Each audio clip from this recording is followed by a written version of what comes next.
On May 11, 2021, a shocking home invasion turned deadly in Glyka Nera, Greece. 20-year-old Caroline Crouch was brutally murdered, leaving her 11-month-old daughter and husband, Babus, traumatized. But as investigators dug deeper, they uncovered a web of deceit and lies that would stun the nation. Was this a ruthless burglary gone wrong, or a carefully crafted plan to silence a troubled marriage? Today, we'll examine the twisted case of Caroline Crouch's murder, where the truth proved more chilling than fiction. Caroline Crouch, a 15-year-old high school girl, was charmed by a wealthy 27-year-old pilot who flew his helicopter over her. They ran away and secretly got married, thinking their love would last forever. But things took a dark turn, and their relationship fell apart. After 5 years, on May 11, 2021, Babus, a commercial helicopter pilot, rented a 2-story maisonette in the Glyka suburbs of Athens, Greece. 3 men wearing masks ambushed and defeated Babus, who was bound and used duct tape to conceal his identity. The trespassers pursued his wife, Caroline, and their 11-month-old son. The Greek and Albanian-speaking intruders asked for the money, but Caroline was unaware that what seemed to be a robbery would result in her own death. Caroline and Babus had bought a piece of land and had a gift of 50,000 euros from their parents. They planned to build their dream home, but the intruders took all their money and jewelry. In a state of terror and desperation, Caroline and Babus begged for their lives and the life of their daughter. Babus fainted but managed to use his nose to call emergency personnel, ensuring the safety of his wife and daughter. Babus called out for help as soon as the call connected, pleading with the emergency services to send an ambulance and provide them with his location. Because duct tape was covering his mouth, all of his words were muffled throughout the whole call. Babus was asked to explain what happened by the operator on the other line, but all he could say was that thieves had broken in. After the intruders had been inside Babus and Caroline's home for an hour and a half, they left. Emergency personnel hurried up the front steps to get inside the house as they arrived at the scene at 6 in the morning. Horrible is the only way to describe what they witnessed. The kitchen and living area inside had been demolished. With clothes and other items, the drawers were open and empty. The whole area was messy, with items scattered everywhere. One of the Monopoly boxes that was left open was the one that Babus and Caroline had used to conceal the cash. On the living room couch, emergency personnel also discovered a surveillance camera. The camera was lying on the couch and it looked like it had been torn off the walls. The memory card was absent, and the body of a white and brown husky puppy that had been choked to death was hanging from the stairway. On the floor of the master bedroom, Babus was discovered. Caroline was crouching face down on the bed, her wrists and feet restrained by duct tape that reached his neck, covering his mouth and eyes. Besides her, their small daughter was wailing and cheering, trying to wake her up by pushing her mother. It is announced that Caroline is dead. Despite her obvious distress, their daughter seemed to be uninjured. However, Caroline's pale skin quickly led emergency personnel to conclude that she had been murdered. Babus was shocked when he saw the body of his wife, the woman he had loved for the past 5 years. After promptly assuring the baby's safety, the officers started questioning Babus based on his version of events. 4 males were identified based on the status of the crime scene. According to police reports, 3 men entered the house while a 4th man stayed outside as a lookout. They told how everything happened until the murder and escape. 1 man followed a dirt path leading to the back of the house where the intruders tried to enter. When they couldn't get in through the back door, they removed the security pins from a basement window to get inside. Once inside, one of the men killed Roxy, the family's 7-month-old husky, using his own leash. The 3 men then went into Babus and Caroline's bedroom. In just 5 minutes, they had broken into the house and stolen the money from a Monopoly box. Afterward, they killed Caroline by suffocating her with a pillow before leaving. Babus was drifting in and out of consciousness, and the intruders may have thought he was dead. They fled, likely thinking they had left no evidence behind. Regarding Caroline's demise, it became apparent that it was a gradual process. The female experienced an assault that lasted for around 60 minutes. Her body was covered in bruises that suggested she was being attacked with a knife, and there were also cuts on her lips and mouth. Upon inquiry and conjecture, no evidence of sexual assault was discovered. Even though the invaders caused a lot of damage to the couple's home, no solid evidence was left behind. Emergency personnel at the scene discovered just the hood of one of the intruders inside the residence. It was deduced from Babus's account of what happened that the hood had to have fallen during Babus's counterattack. Even though it was a little piece of evidence in a case, Babus was able to identify the culprit thanks to the hood falling off.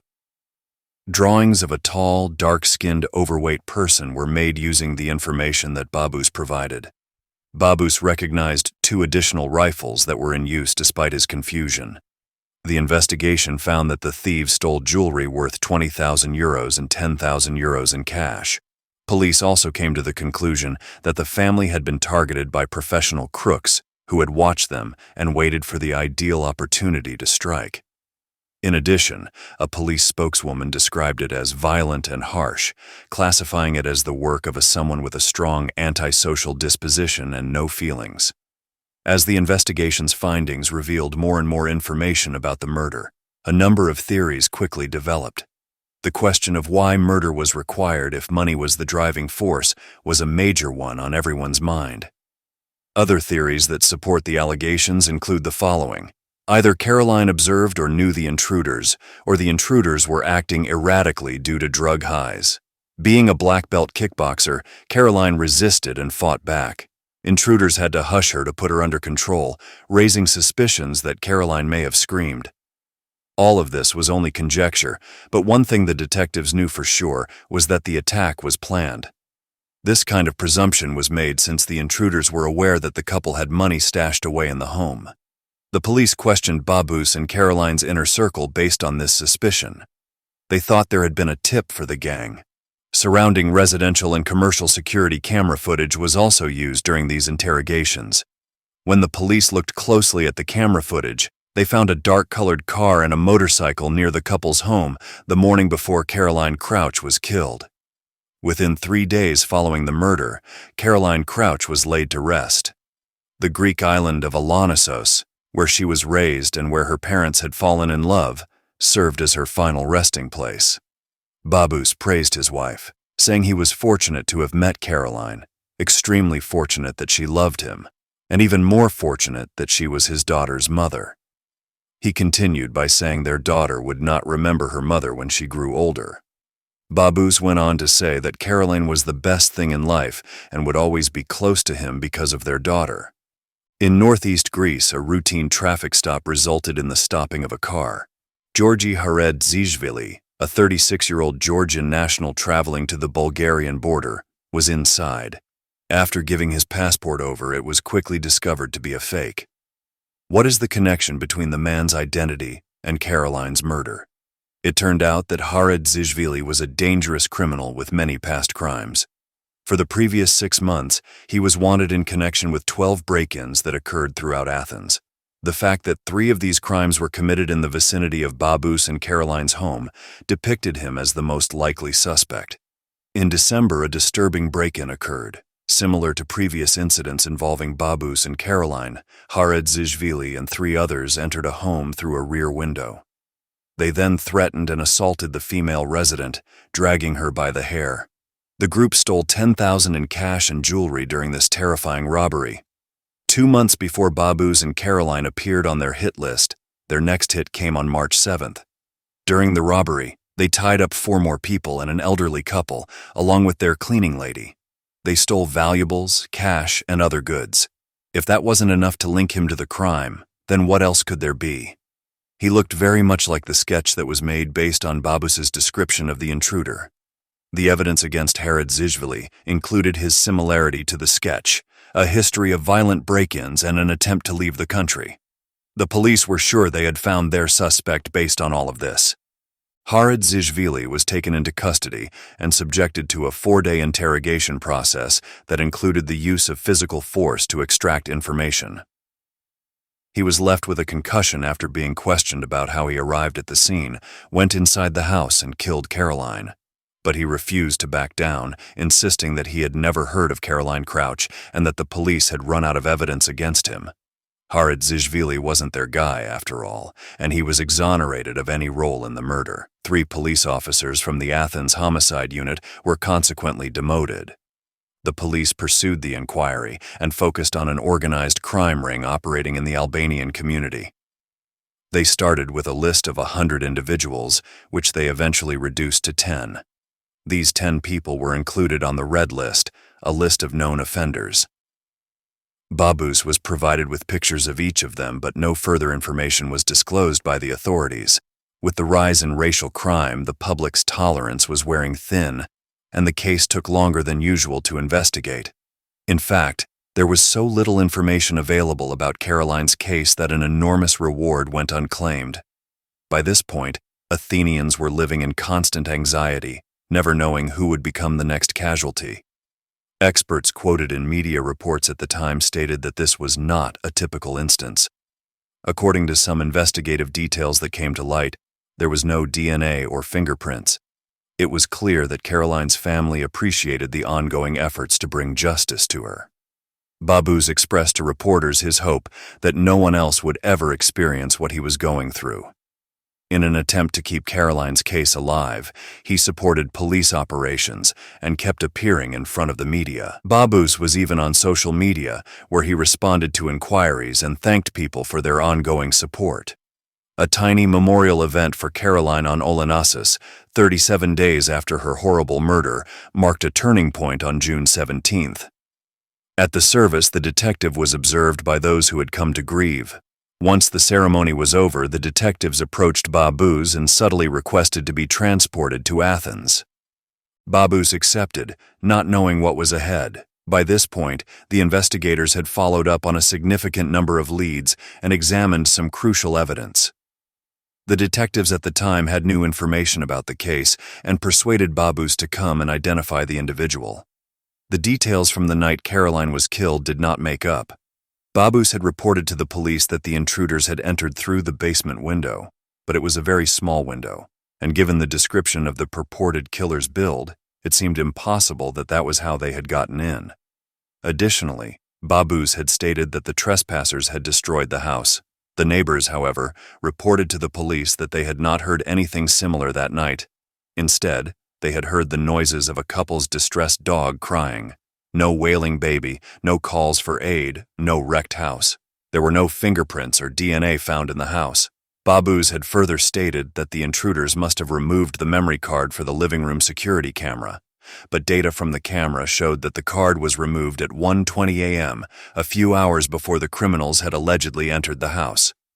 To top it all off, the question of why the intruders would tie up a male and fight a female was raised. Caroline also revealed that she used a smartwatch that tracked her heart rate. Her pulse measurements at 3:58 a.m. showed that she was asleep, but those at 4:05 a.m. were 50% higher, signifying extreme physical and psychological strain, and the measurements at 4:11 in the morning showed that her heart had stopped. This occurred prior to the time Babus said the murder occurred. On the other hand, Babus's smartphone contained a fitness app. App data showed that he was not stationary during the period he was supposed to be restrained. Using his phone, the cops also attempted to mimic Babus-style emergency services, but nobody was able to accomplish that. According to police investigations, Caroline tried to make hotel reservations for herself and her daughter the night before she was slain. She reportedly threatened to leave Babus in a text message to a friend. At the time Babus had met Caroline, he was vacationing in Anaissos. His mother, who had taught at Caroline's school while living on the island, was a charming and financially secure woman who enjoyed taking pictures. Babus flew a helicopter above Caroline's school to get her attention. Most adolescent girls have dreams like this one, but Caroline didn't realize that her dream would soon become a nightmare. She confided in her family, telling them she was delighted and that she thought they were the ideal fit. An entire year and a half into their relationship, Babus asked Caroline to marry him. Caroline was underage when the proposal was made, but she turned 18 3 days later. The pair spent their early married years in Glyka Nera, while Caroline attended college in Athens and Babus kept up his career as a pilot. They both shared their happy lives on social media and were active users. The pair gave the impression of being in a happy, romantic relationship based on their social media accounts. There were entirely different genres associated with the story in Caroline's diary. She frequently questioned her relationship with Babus in her diary. She wrote about her fight with Babus in 2019 and how terrible it was. She had said she wasn't sure if she could stay with him and that she was going to leave and visit her sister. Babus had turned into a bit of a control freak and manipulator throughout the duration of their marriage. Their unconventional wedding served as the inspiration for this behavior. After getting married, Babus and Caroline decided not to have a big Greek wedding with family and friends. Instead of a romantic celebration, they chose to elope quietly. After they got back home, the pair tried to isolate themselves even more. Caroline was just a poor university student, and Babus was the only one who placed food on the table. Susan, Caroline's mother, sends her some money, but Babus would also take that. She had written in her diary, "This relationship hurts me, but I love Babus so much that I can't leave him." Her notebook also contained details of a sad argument she had with her spouse. She had expressed her desire to leave Babus, but Caroline wrote that she couldn't since she was pregnant. She wrote, "As a result, I stayed with him to ensure that my kid wouldn't grow up without both of her parents." Another note from her diary, dated July 2020, says that, "My baby is 1 month old." Caroline's fairy tale love story had evolved into an abyss that would finally engulf her. The abyss was filled with agony, horror, despair, and a sense of estrangement. Caroline was unable to escape it. Text messages between her and Babus when they were at home together were also discovered in phone records hours before her murder, which is evidence of how strained and toxic their relationship had become. Babus was informed by the investigators that he was the new suspect in the murder investigation. He was presented with substantial and indisputable evidence that exposed the discrepancies between the information he had previously provided. 8 hours of questioning had passed. In due course, he started to confess, but it was a fabricated confession. The night before Caroline was killed, on May 10th, he told the police he and she had an argument. After claiming that the child was his entire existence, Babus continued by saying that the couple's lone argument was about their daughter and that Caroline's resolve to take her and get away had caused Babus to lose control. Babus revealed more details about the evening. He said that Caroline was the one who hit and shoved him and had resorted to physical violence. In front of an 11-month-old kid, Babus killed her with cold blood by strangling her, pressing a pillow against her face and employing his entire body weight. Babus further stated that this caused his judgment to become muddled going forward. He said he considered getting rid of the body but realized it was not going to happen. Soon after, the idea to frame someone else entered his head. He staged a home invasion, and to make it look real, he even killed Roxy and put his own child next to the corpse of his wife. He then tied himself up with duct tape and said that he should be punished and that he owed a big apology to everyone he had hurt. Although he felt that his actions were not justified, he attempted to place the blame on Caroline, claiming that the couple's only child, a child who would now have to grow up without her mother, a child who will never know who her mother was because she was brutally killed by the very man she once loved, and that he should be punished. It was thereafter named the murder that deceived the entire world. In May 2022, Babus was charged with and found guilty of premeditated murder, obstructing the course of justice, lying to authorities, and abusing animals.